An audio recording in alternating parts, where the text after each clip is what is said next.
नमस्कार। India debate में आप सबका स्वागत है। मैं हूं आशुतोष पाठक। मित्रों, आज एक बड़ी खबर। महाराष्ट्र से हमें कल रात एक फोन आया और काफी लंबे समय तक हमारी बात हुई उनसे, लंबी बात हुई। खबर बहुत चौंकाने वाला है। 3 महीने के अंदर गुप्त जगहों पे, अलग अलग जगहों पे परमबीर सिंह, रिया चक्रवर्ती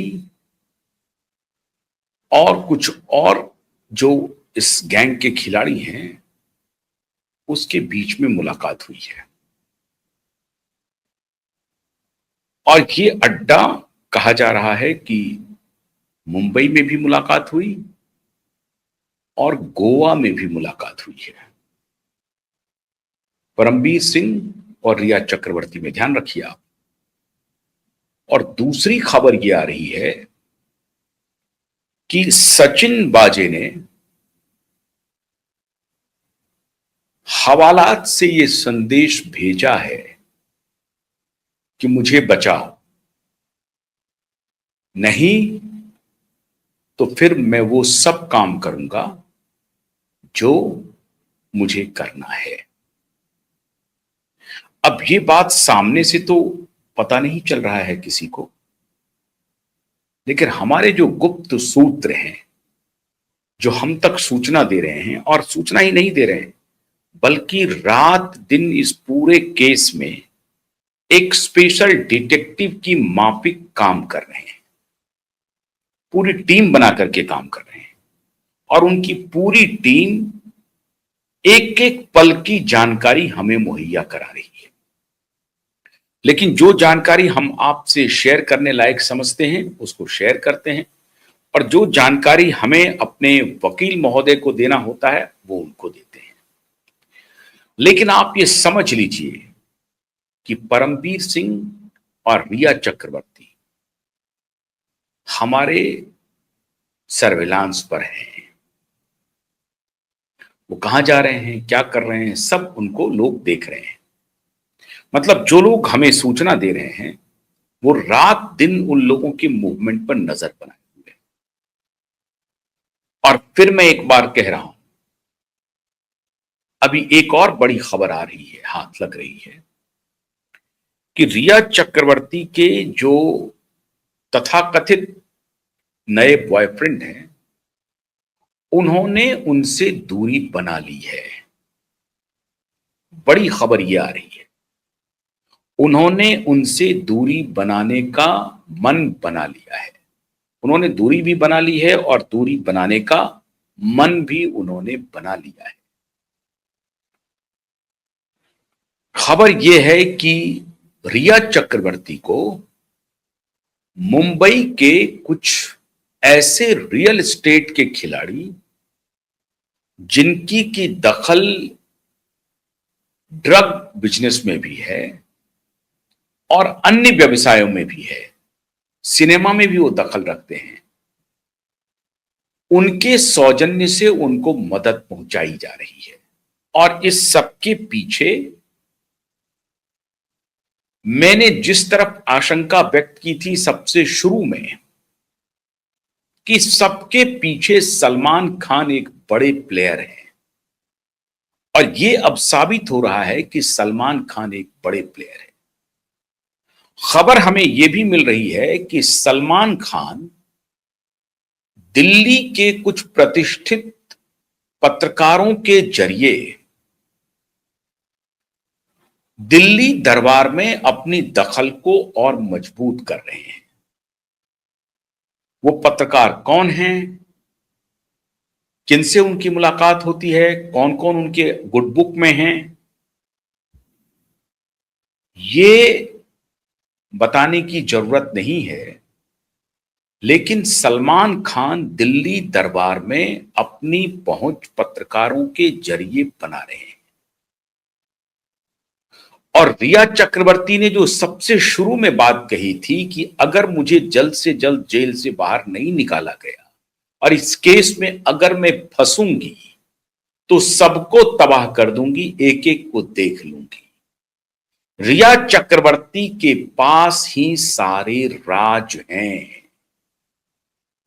सुशांत सिंह के राज हैं और 8 जून के भी राज हैं रिया चक्रवर्ती के पास। क्योंकि दिशा की मृत्यु के फौरन बाद, और यह कहा जा रहा है कि दिशा की मृत्यु तक सुशांत के पास रिया चक्रवर्ती थी। दिशा की मृत्यु 8 जून को हुई है या 9 जून को हुई है, यह तो अभी जांच के बाद ही पता चलेगा।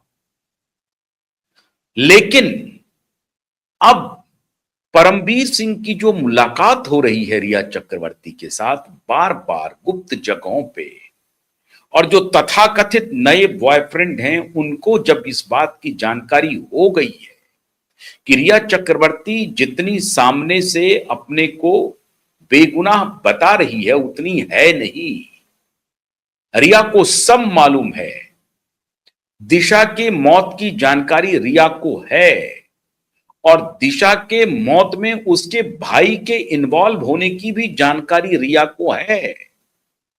सुशांत और रिया के बीच बोन ऑफ कंटेंशन की असली वजह दिशा सालियान है और हमारे सूत्र अब पुख्ता हमें जानकारी दे रहे हैं और ये सूत्र पुलिस महकमे के हैं।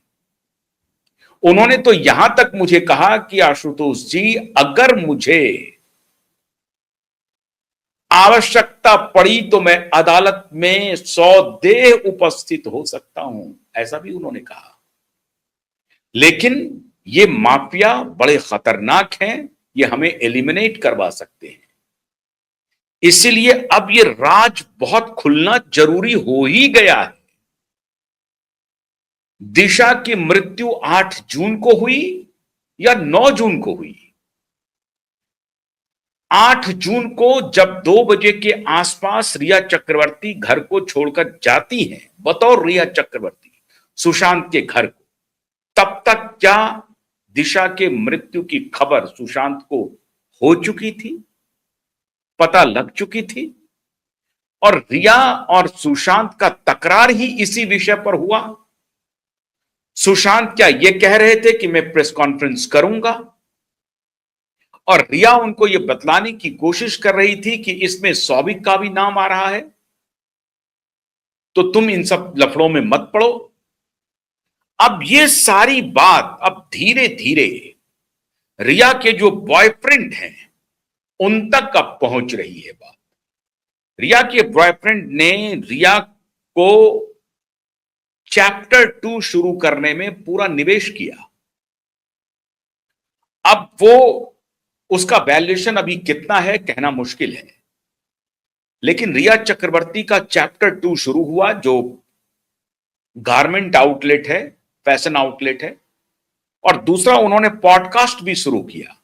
लेकिन सवाल है कि पॉडकास्ट में मन कहां लगता है, गारमेंट व्यवसाय में मन कहां लगता है? वो तो स्वच्छंद विचार की लड़की है, उन्हें बिजनेस से क्या लेना देना है? हो सकता है कि रिया के बॉयफ्रेंड रिया चक्रवर्ती का एक ब्रांड वैल्यू है, नेगेटिव या पॉजिटिव, तो उस वैल्यू के आधार पे बाजार को चलाने की कोशिश कर रहे होंगे। लेकिन हुआ उल्टा, रिया के शोरूम में कुछ नहीं बिक रहा है और लेने के देने पड़ रहे हैं। हालांकि रिया ब्रांडिंग कर रही है कि हमारा जो माल है वो बहुत बिक रहा है और 2-4-5 महीने में ही हमारी ब्रांड वैल्यू 50 करोड़ की हो गई है, अब तो 100 करोड़ की हो गई है। तो रिया के जो बॉयफ्रेंड हैं वो हालांकि बिजनेस वर्ल्ड के हैं, तथाकथित, मैं फिर कह रहा हूं, तो उनको लग रहा होगा कि ठीक है ये बिजनेस शुरू कर देगी, बाद में हम इसको 50 करोड़ रुपए लगा करके 100 करोड़ में बेच देंगे, तो 50 करोड़ का मुनाफा है, तो वो तो नुकसान में नहीं रहेंगे। उनका इन्वेस्टमेंट है, निवेश है, वो निवेश निकाल लेंगे। लेकिन इसी क्रम में वो रिया को बहुत नजदीक से शायद समझ चुके हैं और अब जब रिया के तार खुलते जा रहे हैं और सस्टेन क्वाइब नेटवर्क और अदालत में जो केस है, इसकी जो कार्रवाई प्रत्येक दिन हम आपको दे रहे हैं, तो रिया के बॉयफ्रेंड को लग गया कि यह तरीका ठीक नहीं है, इसके साथ लंबा नहीं चल सकता है। और वैसे भी सुश्री रिया एक बॉयफ्रेंड के साथ लंबे समय तक चल नहीं सकती है। उनका जितना दोहन कर सकती है आर्थिक रूप से, उसका दोहन वो कर लेंगी, लेकिन लंबे समय तक वो चल नहीं पाती है। ये सारी बातें अब रिया के बॉयफ्रेंड को पता चल रही हैं। उधर सबसे जो बड़ा मास्टर स्ट्रोक मैं आपको बताने जा रहा हूं वो ये है